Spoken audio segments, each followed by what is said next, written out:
But do we need people? You're a fucking slave in your mind. Do we need slaves though? Because Yes, obviously we need people to work and do those jobs that obviously the free people can't do. And this is the full circle realization when you get to the point where, as frustrating as it was, you need this slave class of people who buy bullshit so that I don't have to do bullshit stuff, which is great. But usually the bullshit people can't tell me what to do. It's only during COVID they were allowed, and now that's all over. They can't tell me what to do anymore, so it's fine. But if you're, and not everybody's mind can be free because in society it would break down, but of course, some people's minds are designed for freedom and some people's aren't. But it's amazing when you're talking to the slave mind, trying to get through to them.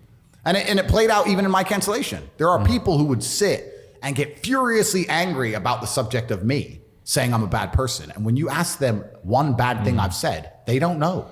How could you be angry about something and you don't even know why? It's all clown world. It's absolute clown world. It's slave mind. And the slave mind is actually a dangerous thing. When I'm combating it, people think I'm combating it just for fun.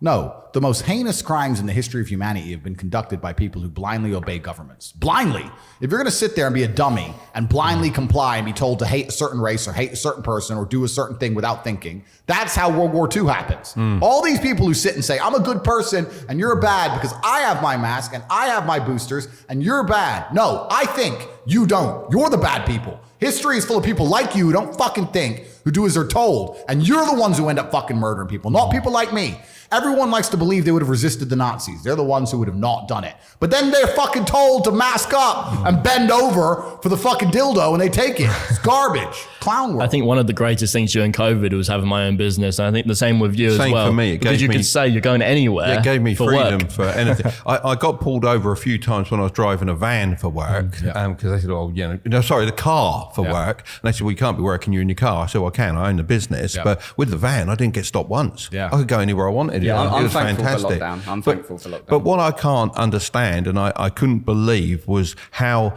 many people bought into that lockdown. You know, if you'd have said to me before it, we're going to lock the country down, no one's going to go out for 3 months, this is going to happen, I said, there's no way. They're not going to accept that. Are you joking me? And I think a few years before they wouldn't have done either, but they seem to have softened everyone. And that's their goal, right? Their goal is to soften everybody's brains and to delete one side of the argument. This is why I talk about the Matrix. People say, why do you talk about the Matrix all the time? And I say there are people who are living right now in a computer-generated reality. If you believe everything you're watching on the news, you are believing a complete false version of reality. And the idea of that reality is to keep your brain occupied enough so that you'll continue to do a shit job for shit wages and pay your taxes until you die. That's exactly that's the plot of the Matrix movie. They're abusing your body and controlling your mind so that your body will sit there and do what they need it to do until you're no longer useful anymore. And that's exactly what's happening. And another question I get is people ask me why I'm so interested in this fight against the Matrix. And I try and explain to people that I believe this fight cannot be avoided. I think you're either combating the Matrix and fighting against the garbage they're telling you, or you're believing it. And if you believe it, then you end up fighting against yourself. You end up fighting against your own mind. You can't avoid the battle. If you're a full-grown man and you believe everything that's on the news, you're going to end up fucking semi-depressed, divorced, miserable, broke. Like your life's shit anyway. There's no way to escape this fight. You're either buying their crap and fighting against your mind, or you're fighting against their crap. There's no other way to do it. Building on that, do you believe in clinical depression? Let's have that conversation. Sure, let's have it. Yeah, no, I do not believe in clinical depression. And you're never going to, I'd love for you to try and convince me it's real. It'd be quite interesting. Do you think it's an invention of the US pharmaceutical industry to sell you pills? Well, I think that's certainly part of it. I think that's part of it. But I've had this conversation with a bunch of people, and my basic premise is that I refuse to believe in things that take power away from me. If you are in a haunted house and you believe in ghosts, you're scared of the haunted house. If you're in a haunted house and you don't believe in ghosts, you're just in a house and you don't care. So I don't like the idea when someone explains to me the idea of one day waking up and being miserable and not wanting to live anymore, and it's nothing to do with my circumstances and I have no power over it, and no matter how good my life is, I'm still gonna feel terrible and I'm gonna wanna die. That's not an idea I subscribe to. That's not a reality I'm ever going to want. But that's for myself. Reactive depression, isn't it? You can be reactive depressed for the day, for example, or for a while. Or even chronically. You know? Feeling depressed is real. Yeah. Depression as a disease, I do not subscribe to. The idea, I believe, that if you feel depressed, something is depressing you, and you should try your best to fix it. You should take control of your life and do your best to fix it. The idea, but they don't say that. They don't talk that. They say depression like it's this magic thing that comes out the sky and it gets in your brain. You're sad no matter what, and there's nothing you can do about it, and you need to only take pills. And I think that's a very bad way to look at the world, and that's a bad idea to subscribe to. And if you start to feel depressed, let's say your girl leaves you and you start to feel depressed, but you believe in the idea of depression, you're now going to start diagnosing yourself as clinically depressed, self-hypnosing yourself into hypnotizing yourself into being clinically depressed. And it's amazing how you can speak things into existence. I cannot become depressed because I don't believe in it. So how about chemical imbalances in the brain? Bullshit. That's all been disproved anyway.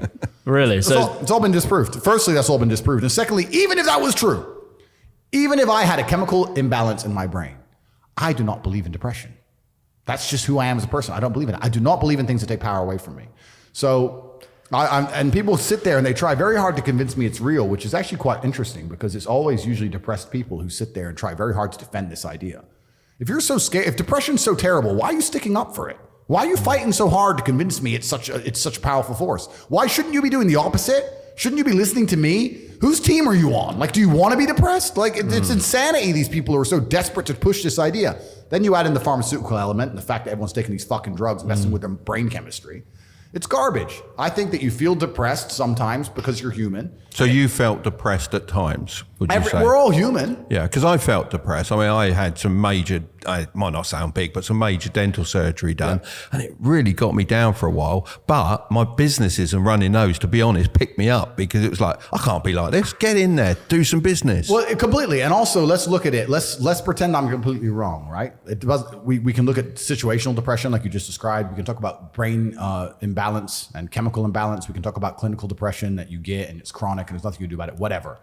Let's pretend all these things are completely true. The best option, the best thing to do is still to get up, be an adult, control your emotions, be stoic, and do the things you're supposed to do day after day. Laying in bed and doing nothing is never going to be the best option. The best option is still to go to the gym, to work hard, to run your business, to be successful. So it doesn't matter. We're talking about the different positions on the chessboard. But if the rules of the game remain the same, regardless of the position you're still trying to win, you still have to do the same things. So does it even matter at this point? If you come along and say he's depressed because of X and he's depressed because of Y and he's depressed because of Z, and the answer to all of them is still the same thing, then I don't give a fuck why you're depressed. All I know, what I will state as a matter of fact, is this world is hyper competitive, especially as a man. Most men are walking through life and they don't realize that it's constant competition. I was driving here. Even as I was driving here, I was looking out the window and I was looking at all these people just walking around. One of them had a fucking croissant. One of them was dressed like a dickhead because it's London. He thinks he fucking looks cool. Looks like a fucking moron. We've all seen them. Yeah, moron. Some of the dude just talking shit on the phone. Some other guy with headphones in waiting to be fucking murdered. Wouldn't even hear it coming. And all these NPCs, I'm just looking at them going, do they realize they're in endless constant competition? Every single pound they want, someone else wants. Every single girl they want, someone else wants. There are people like me out here. I will destroy, you could get all 30 of them in a room and I will sit by myself and absolutely annihilate them in any single metric. And they're just sitting there just fucking floundering and wandering through life unaware of how competitive the world is. Well, and whinging how unfair it is. And whinging and how unfair it is. And this is my point. If the world is truly that competitive, you do not have time to be depressed because it's a non-competitive mind state.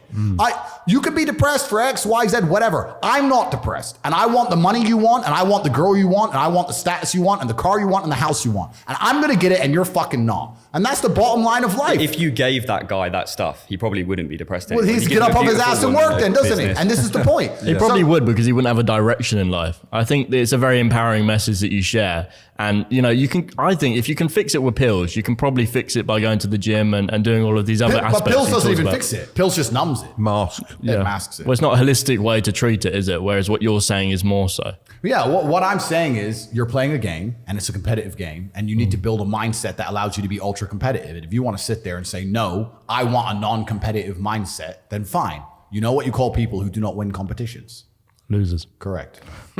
Dad used to say when I came second, it was like second is the first loser. You know? It's true. Yeah. And it's just the bottom line of life. And it's kind of interesting because everyone pretends they give a fuck, but nobody does. Especially women. And I know I get attacked for women, but women truly don't give a fuck. If you ask a woman the kind of man she wants, she will never say depressed or sad. Ever. She wants a man who is ultra capable, ultra competent. I've literally had women say to me, you know what I love being around you? I'm like, what?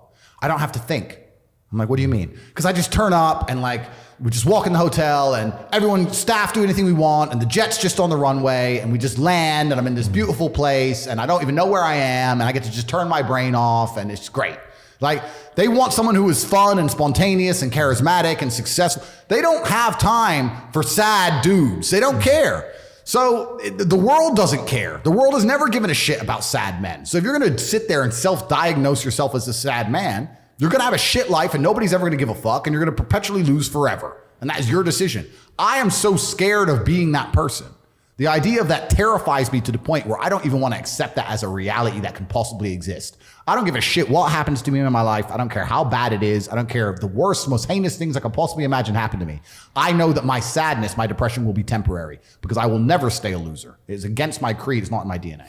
Yeah, and I think that's the whole message of Strike It Big and what we try and put across to the younger generation. Absolutely. And this is the thing. And this is the thing about society and MSM and all this garbage and the Matrix. They try and convince you, don't worry if you're being a loser because people feel sorry for you and you'll get attention for it and you'll be okay in the end. And it's all this temporary fixes of dopamine by saying, I'm sad. Don't worry, bro. You'll be okay. But it's bullshit. They don't care long term. The world doesn't care. Nobody really cares. Chicks don't care. Business doesn't care. You are going to fail.